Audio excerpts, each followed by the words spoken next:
Aujourd'hui, nous vous emmenons à Tours, capitale d'Indre-et-Loire. À travers ses plus de 2000 ans d'existence, cette ville, située dans le centre Val-de-Loire, construite entre un fleuve et une rivière, la Loire et le Cher, a évolué au fil des siècles grâce aux différents courants et modes de pensée et de vie. De nombreux monuments ou vestiges, tels que la cathédrale Saint-Gatien, le pont Wilson ou encore la tour Charlemagne, témoignent de ces siècles d'histoire entre romans, gothiques parsemés d'aléas culturels, mais aussi, et non des moindres, d'aléas climatiques. La ville de Tours et ses communes environnantes sont soumises au risque naturel qui est l'inondation. Cet aléa climatique peut être défini comme une survenue d'eau multicausale, débordement, accumulation d'eau ou encore rupture de protection dans un espace non attendu. Avec plus de 130 000 personnes que comptabilisent les 5 communes entièrement inondables de l'agglomération de Tours, que sont la Ville-aux-Dames, Saint-Pierre-des-Corps, La Riche, Saint-Genouf et Bernay, le phénomène d'inondation est pris très au sérieux.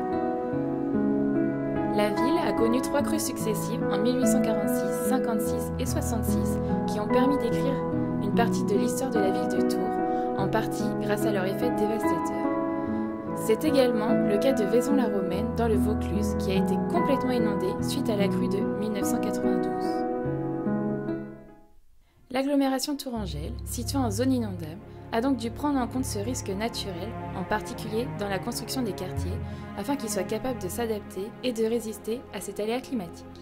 On parle alors de résilience. Nous pouvons donc nous demander comment la conception urbaine peut réduire la vulnérabilité des quartiers face à une crue. Allons maintenant visiter le quartier du Vieux-Saint-Pierre, situé dans la commune de Saint-Pierre-des-Corps, qui jouxte Tours. Nous pouvons voir que les maisons n'ont pas pris en compte le risque inondation dans leur conception. Celles-ci sont construites de plain-pied et n'ont pas forcément tout un étage. Elles n'ont pas toutes les mêmes caractéristiques de construction, étant donné qu'il y avait peu de règles régissant la construction. Nous pouvons donc penser que ce type de quartier ne va probablement pas résister face à une inondation. Regardons cette maison située dans le quartier du Vieux-Saint-Pierre par exemple. Il n'a jamais été inondé.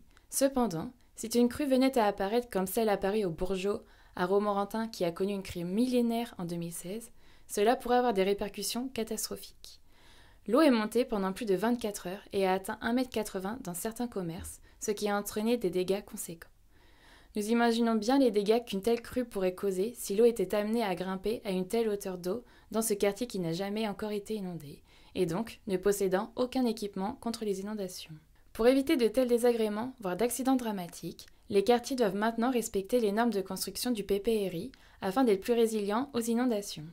Maintenant, dirigeons-nous dans le quartier Nouvelle Ère de Saint-Pierre-des-Corps, conçu par l'architecte Alain Gordon, qui a pensé à une conception adaptée aux inondations.